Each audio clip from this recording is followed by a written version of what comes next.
В эфире телеканала программа «Итоги дня», в студии Кристина Якупова. Здравствуйте. Коротко о темах вечернего выпуска. План по заготовке сена в Якутии выполнен на 63%. Сенокос в этом году из-за дождевых паводков и нашествия саранчи проходит достаточно напряженно. В республике будет создан рыбохозяйственный комплекс, который планирует выпускать до 250 тонн рыбной продукции в год. Августовское совещание работников образования стартовало в Якутии. Будут обсуждены ключевые задачи региональной системы образования. Спортзал для людей с ограниченными возможностями реконструируют в Ленске. На эти цели из бюджета района выделили более 13 миллионов рублей. Глава республики поручил ускорить темпы сенокосных работ в Якутии. Сегодня состоялось совещание по кормозаготовке. Айсан Николаев отметил, что необходимо создать запасы, чтобы в дальнейшем организовать перевозку сена внутри республики. Министр сельского хозяйства Александр Атласов доложил о том, что на предстоящую зимовку требуется заготовить более 440 тысяч тонн грубых кормов.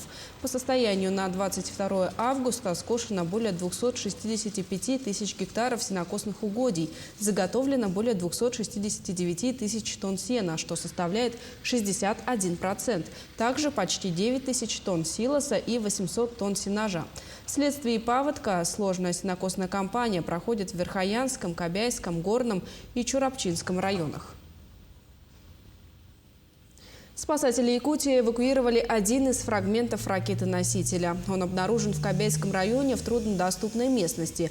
Его спуск занял 2 дня. Транспортировка также осложнялась изменчивой погодой. Произведена распиловка фрагмента, а также эвакуация при помощи вертолета.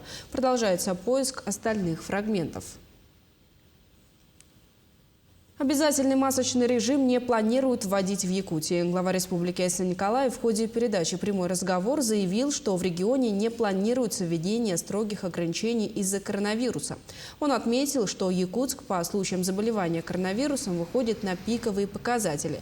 Скоро должно начаться снижение. Сейчас мы имеем дело с мутировавшим омикроном, когда болезнь у подавляющего большинства протекает как острая респираторная инфекция, без тяжелых последствий.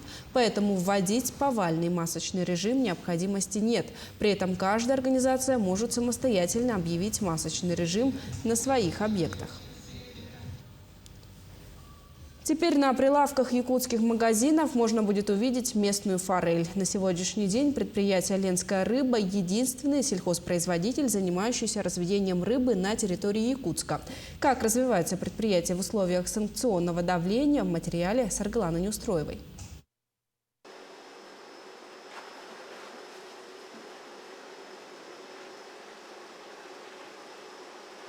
Работает предприятие уже 2 года. На прилавке хоть и в малых объемах удается поставлять форель, пелеть и даже осетра. В 2019 году «Ленская рыба» стала резидентом территории опережающего развития Якутия, что поспособствовало росту предприятия. Сейчас все производство ленской рыбы сосредоточено в этом небольшом цеху. Всего здесь расположено 13 резервуаров разного объема с рыбой. Но уже в следующем году производство увеличится практически в 4 раза. Так, благодаря поддержке корпорации развития Дальнего Востока и Арктики, в частности, преф-режиму территории опережающего развития, удалось подготовить участок в пригороде Якутска Кангаласы под будущее уже масштабное производство. Там уже готова вся необходимая инфраструктура. Осталось дождаться строительства самого цеха. Надеюсь, в ближайшее время резидент уже приступит к активной стадии реализации своего проекта и выйдет на свои проектные мощности. В соответствии с бизнес-планом данный проект будет производить примерно 250 тонн товарной рыбы в год. Поддержку предприятию также оказывают и добровольцы Народного фронта. Так, по словам представителя организации, данный проект помогает сохранить биоразнообразие республики. Ленская рыба планирует выращивать форель, планирует выращивать осетра и рыб сиговых пород. Данный вид деятельности поможет сохранить разнообразие биосреды, уменьшая прессинг на дикую природу. и позволит жителям города Якутска, столицы, получать качественный, экологически свежий продукт. Сегодня в компании трудятся всего 5 человек. При этом, по словам представителей проекта, на производство повлияли наложенные Западом санкции, поскольку практически все оборудование поставлялось из-за рубежа. Но сейчас проект ищет другие пути решения проблемы, в том числе и с помощью отечественных производителей. Более того, новые вызовы не помешали проекту развиваться. Бизнес-план и так далее, все это было запланировано уже давно, не вчера. Рабочие места, порядка 70 рабочих мест. Потом импортозамещение, так как сейчас у нас туго с импортом, будем выращивать свою рыбу. То есть, все это в совокупности дает хороший эффект. Позволит расширение производства и продавать мальков рыб, к примеру, краснокнижного осетра, которого сегодня уже в достаточном количестве выращивают в резервуарах цеха. К слову, пока точные даты переезда не называются, однако известно, что состоится он уже в следующем году. Саргалана Неустроева, Семен Семенов, Якутск. Якутская республиканская киносеть представила цифровой кинопроектор «Экстра Синема», который будет показывать кино на большом экране в самых дальних и малонаселенных уголках России. Такую кинопрактику уже внедряют в селах Якутии. И она доказывает, что кино можно и нужно показывать не только в больших городах и многозальных кинотеатрах. Продолжит Надежда Саханская. Что мешает сейчас показывать фильмы в поселковых домах культуры? Во времена пленки и бобин люди могли собираться несколько раз в месяц за просмотром той или иной киноленты. Сейчас, в век цифровых технологий, эта идея также осуществима. Такого же мнения придерживается и разработчик нового отечественного кинопроектора «Экстра Синема» Петр Черяев. Данный проектор разработан в Якутии, собирается в нашем технопарке. Здесь используется компонентная база, конечно, наших дружественных стран, но вся цифровая начинка, то есть программное обеспечение полностью российское и якутское. Да? Дело в том, что данный проектор может полностью заменить, он не отстает никак по качеству от существующих аналогов DCI формата. Он может дать изображение до 10 метров в ширину, дает очень сочную, красивую картинку, и он абсолютно не сложен в эксплуатации. То есть практически любой сотрудник Дома культуры может его самостоятельно настроить и начать кинопоказ. Более чем символичен тот факт, что идея создания такого кинопроектора появилась, пожалуй, в самом кинематографичном регионе нашей страны. Сахафильм был создан 30 лет назад, это начало 90-х лет, когда во всей стране были разрушены кинотеатры, во всей стране были разрушены киностудии, а мы начали создавать. Поэтому наш регион получил больший стимул развиваться. Да? Мы опередили их, опередили другие регионы. Мы отправили большое количество студентов учиться в центральные вузы, которые приехали и начали развивать нашу киноиндустрию республиканскую. Ну а заинтересованных такой киноразработкой много, и все с нетерпением ждут старта в Якутии, который, к слову, состоится уже скоро, 27 августа, в 3 районах нашей республики. Надежда Саханская, Виктор Дичковский, Якутск. Якутия – один из ведущих регионов Дальнего Востока в сфере IT-технологий и по праву считается одним из цифровых субъектов России. На долю республики приходится 85% экспорта IT-услуг всего Дальневосточного федерального округа. Компании, которые стали резидентами технопарка Якутия, получают разные виды поддержки. Среди них льготная аренда, помощь с выходами на различные рынки, поддержка при поиске инвестиций, грантов и многое другое. Технопарк Якутии оказывает всестороннюю поддержку нашим проектам, в том числе это инвестиционные привлечения, участие в различных выставках, конкурсах и грантах.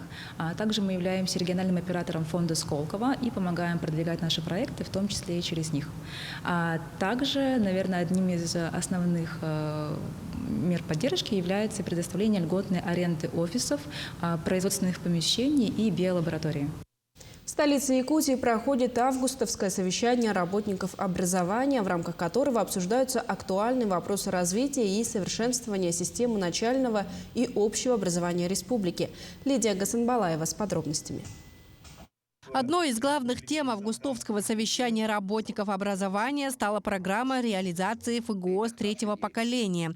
По обновленному стандарту после доработки общее количество учебных часов будет увеличено. Предстоит разработка вариантов учебных планов для разных школ, в том числе по языку обучения и изучению языков. Изменения позволят делить классы на подгруппы для углубленного или стандартного изучения родного языка в зависимости от уровня владения.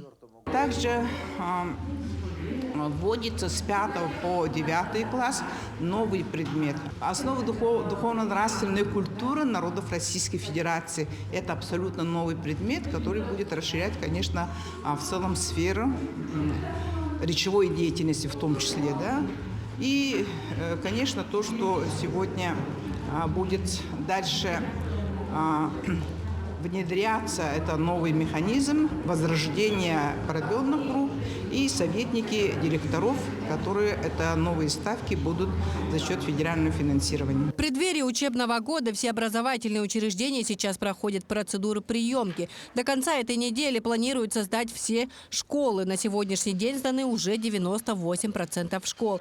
По федеральной программе ремонтируют 58 объектов и более 300 школ. На капремонт финансирование получили из муниципального бюджета. В этом году большое внимание и ресурсы направлены на улучшение материальной и технической базы образовательных организаций. По образованию у нас вводится обновленный федеральный государственный стандарт с 1 и 5 классы. Ну и постепенно 2 и 3 год все классы перейдут на обновленный федеральный государственный стандарт.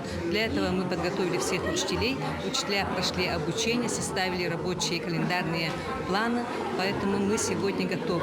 Для учеников 8-11 классов будут введены бесплатные IT-курсы по линии проекта «Моя первая профессия», где каждый подросток может обучиться азам цифровой грамотности. Кроме этого, в рамках патриотического воспитания предусмотрен целый комплекс мероприятий, направленный на усиление духовно-нравственного воспитания детей и молодежи. Патриотическое воспитание подразумевает и усиление духовно-нравственного направления этой работы. И по всей России это такая сильная у нас держава, да, с многовековой традицией, со своими традициями и богатой историей. И мы должны воспитать детей, которые будут гордиться своей родиной, приумножать ее славу и будут жить в гармонии с самим собой, природой и окружающим социумом. По патриотическому воспитанию депутаты приняли закон об общественном движении для детей и подростков. В каждом регионе страны будет свое название и свои содержательные компоненты движения. Костяк организации будут составлять подростки до 18 лет, которые будут определять основные направления деятельности и проекты, которые будут реализовывать. Лидия Гасанбалаева, Джулстан Накентьев, Якутск. На Комсомольской площади продолжает работу традиционная школьная ярмарка. В этом году в торговле приняли участие 140 предпринимателей и предприятий. Там же неравнодушные граждане могут принять участие в благотворительной акции. О том, как проходит школьная ярмарка, смотрите в сюжете Марии Кардашевской. Школьная ярмарка уже много лет пользуется популярностью не только среди жителей столицы, но и среди жителей районов. Здесь в одном месте можно купить к новому учебному году все, начиная с тетрадей и ручек, заканчивая обувью. Особенно удобно это для семей, в которых растет не один школьник. В целом здесь цены умеренные, у всех действует гибкая система скидок для многодетных семей, для малообеспеченных семей. Семья Радмира Слепцова всегда закупает все к школе на ярмарке. Мальчик отмечает, что это очень удобно. Нам с мамой нравится здесь всегда покупать, не стоять в очередях и никуда не ехать по магазинам. Тут все можно купить, канцелярские карандаши, ручки, пеналы, рюкзаки. Тут все то, что мне нужно в учебе. На ярмарке уже не первый год проводится благотворительная акция. С каждым годом количество участников растет. Неравнодушные предприниматели помогают не только многодетным и малообеспеченным семьям, но в этом году помощь направят еще и в пострадавший от паводка Верхоянский район.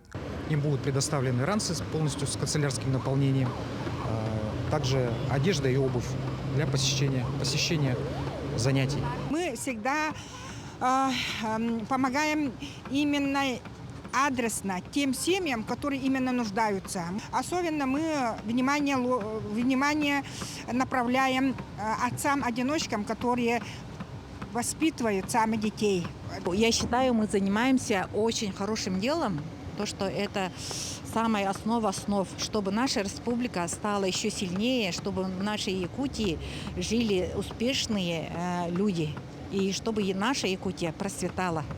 Нет ничего проще, чем помочь детям, которые в этом нуждаются. Для этого нужно просто прийти на школьную ярмарку, которая идет на Комсомольской площади, купить, к примеру, тетради или ручки, принести их сюда и положить в ящик. А вечером предметы уже заберут и отдадут тем, кто в этом нуждается.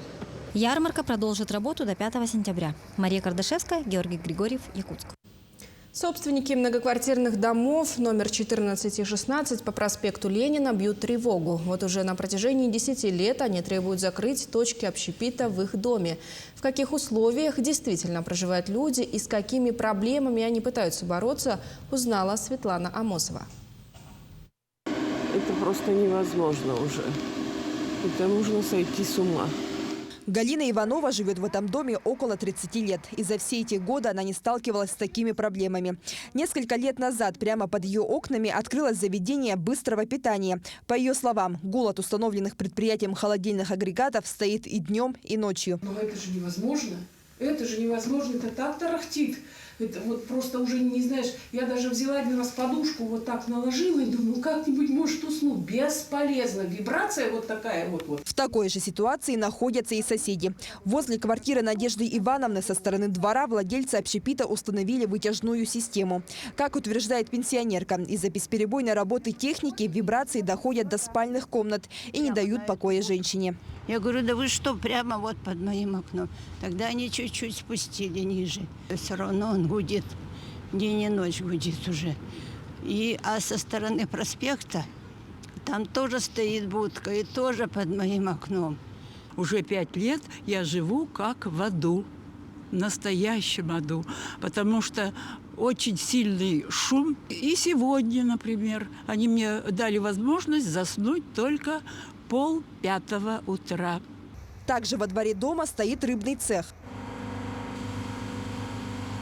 Это оборудование работает круглосуточно, поэтому звук от прибора не останавливается ни на минуту.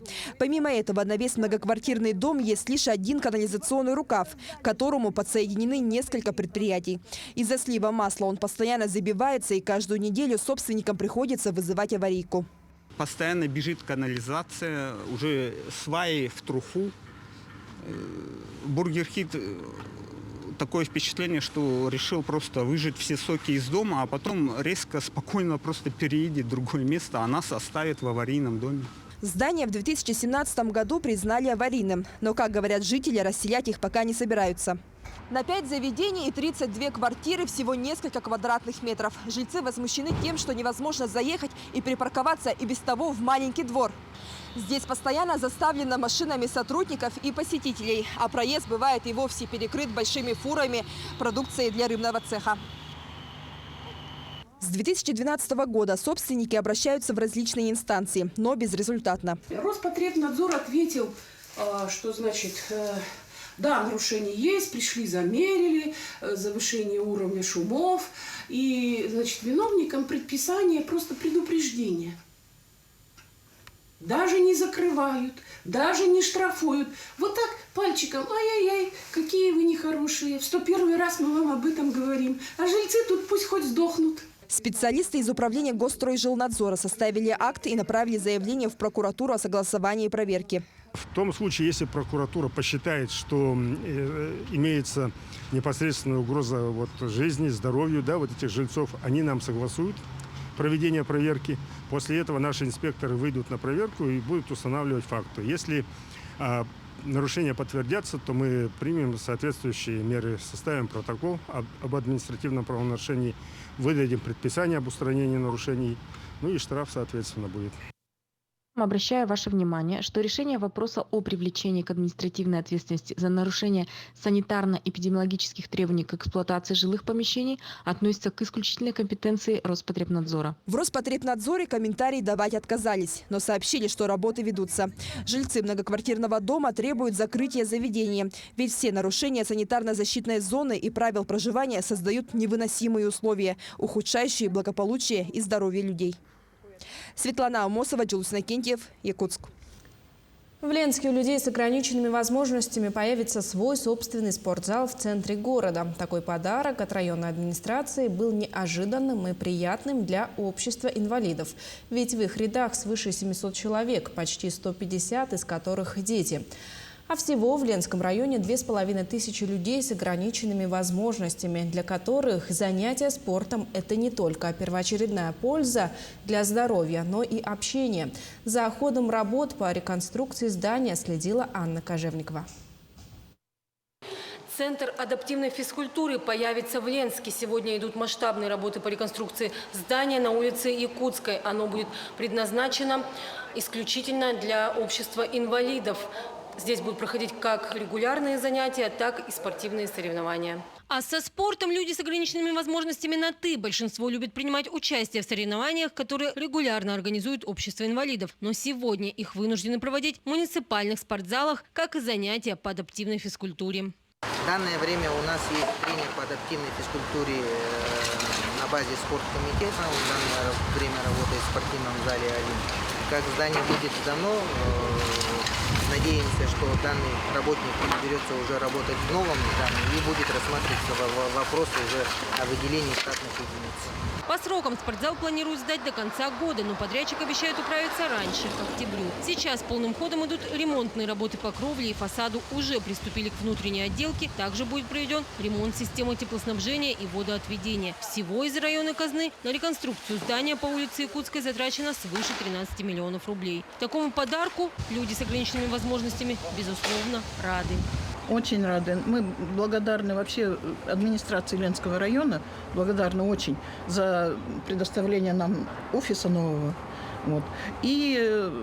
А тем более, что он нам пообещал, что он в этом году нам еще и спортзал отремонтирует для инвалидов. Во-первых, это в первую очередь общение, чтобы инвалиды не сидели дома, а, как говорится, мы очень рады. У нас даже как радости предела нет. По проекту на площади 286 квадратных метров разместятся раздевалки и санузлы на первом этаже, а на втором – тренерские. Дверные проемы будут расширены, установлены специальная сантехника, входной пандус. При таких комфортных условиях количество желающих заниматься спортом среди людей с ограниченными возможностями, скорее всего, увеличится. Анна Кожевникова, Александр Ильчук, Ленск. Нерингринец Алексей Наумов представил проект под названием «Путевка в жизнь». С этой работой в номинации «Волонтеры» он вышел в полуфинал международной премии «Мы вместе». Участие принимали представители многих стран, в том числе из всех 85 субъектов Российской Федерации. Данный проект объединил в себе несколько активных практик. Суть заключается в проведении профориентационных игр для детей в развитии социализации и проведении ярмарок профессий. Полуфинал будет проводиться в заочном формате. Участникам выдадут задания, а финальное оценивание проектов начнется 15 октября. Дальше экспертная работа. Эксперты нам поставят баллы. И уже по итогам экспертной оценки, то есть там больше, наверное, 80 человек будет оценивать по разным направлениям. И после этого выход в финал. То есть финал уже будет в Москве в декабре месяце при подведении итогов по итогам года, где лучшие волонтеры, некоммерческие организации, предприниматели, медийщики будут уже соревноваться в финале. Синоптики предупредили о заморозках в ряде районов Якутии. В Горном и Хангаласском районах прошедшей ночью отмечались нулевые температуры. На текущей неделе вероятность заморозка сохраняется в пониженных местах в Вилюйской группе УЛУСов, Ленском, Алекминском и центральной группе районов республики. К концу недели в западных районах Якутии заметно потеплеет с приходом теплой воздушной массы из Монголии.